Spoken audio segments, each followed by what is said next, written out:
네, 2018년 이후 7년 만에 유엔 총회 연단에 오른 북한 고위급 대표가 무슨 일이 있어도 핵을 포기하지 않을 것이라고 강조했습니다. 워싱턴 연결해서 이 소식부터 들어보죠. 정호윤 특파원.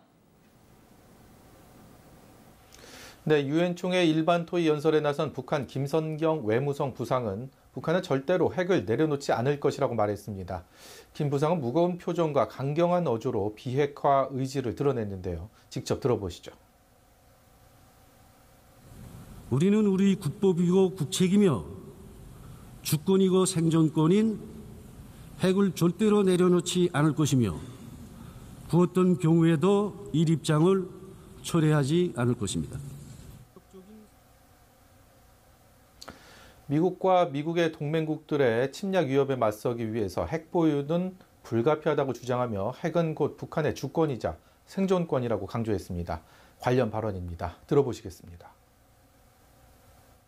우리에게 비핵화를 하라는 것은 곧 주권을 포기하고 생존권을 포기하며 헌법을 어기라는 것이나 마찬가지입니다.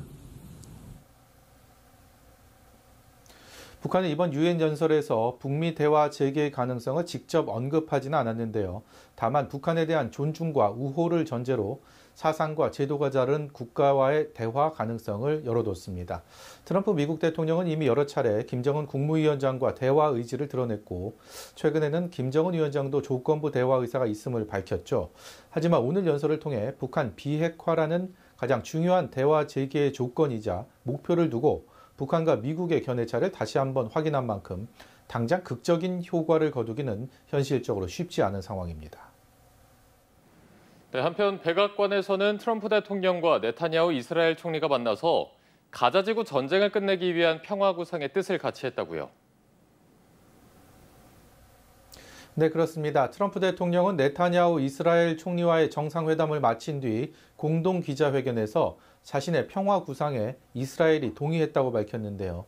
트럼프 대통령은 하마스가 수락하면 모든 인질들을 즉시 석방하되 72시간을 넘기지 않게 하는 것이 자신의 구상이라고 밝혔습니다.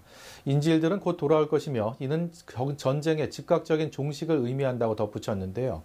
이 같은 평화 구상을 하마스가 거부할 수도 있지만 합의하고 싶어 한다고 들었다고 말하기도 했습니다.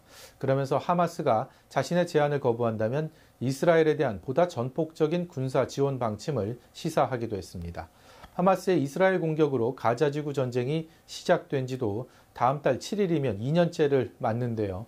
트럼프 대통령이 오늘 공개한 가자 전쟁 종식을 위한 평화 구상은 모두 20개 항목으로 이스라엘과 하마스가 동의하면 바로 전쟁이 끝나고 72시간 안에 인질과 희생자를 모두 교환하는 한편 전후 가자 지구를 재개발하는 방안 등이 담겨 있습니다.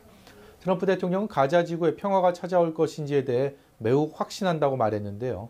이제 공은 하마스에게 넘어갔는데 어떤 반응을 보일지 지켜봐야 할 것 같습니다. 예, 마지막으로 하루가 멀다 하고 관세 정책을 쏟아내온 트럼프 대통령. 이번에는 영화와 가구 분야에 대한 관세 부과 방침을 밝혔다고요.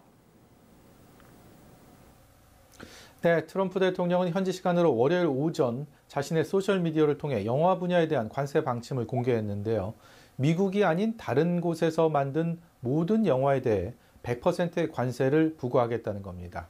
트럼프 대통령은 미국 영화 산업을 다른 나라에게 도둑맞았다면서 특히 무능한 주지사를 둔 캘리포니아주가 특히 세게 타격을 입었다고 주장했습니다. 영화 산업이 겪는 어려움을 민주당 차기 대권주자로 꼽히는 게빈 뉴섬 주지사의 책임으로 돌리는 정치적인 의도가 반영된 것으로 보입니다.